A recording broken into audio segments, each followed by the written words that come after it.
حدثنا محمد بن سلام قال أخبرنا عبدت عن هشام عن أبيه عن عائشة قالت كان رسول الله صلى الله عليه وسلم إذا أمرهم من الأعمال بما يطيقون قالوا إنا لسنا كهيئتك يا رسول الله إن الله قد غفر لك ما تقدم من ذنبك وما تأخر فيغضب حتى يعرف الغضب في وجهه ثم يقول إن أتقاكم وأعلمكم بالله أنا.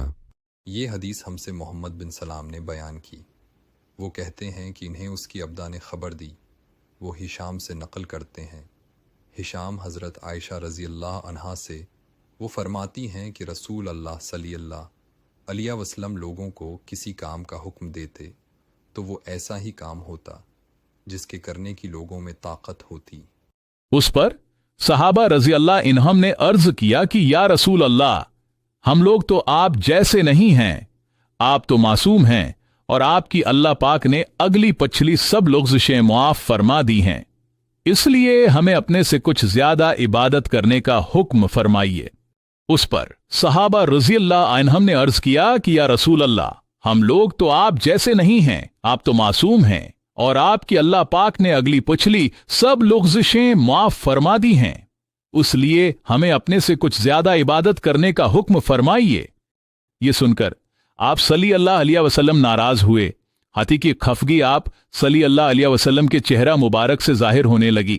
پھر فرمایا کہ بے شک میں تم سب سے زیادہ اللہ سے ڈرتا ہوں اور تم سب سے زیادہ اسے جانتا ہوں، پس تم مجھ سے بڑھ کر عبادت نہیں کر سکتے. Narrated Aisha.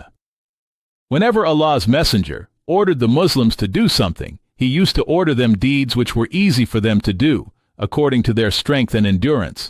They said, O Allah's messenger, we are not like you.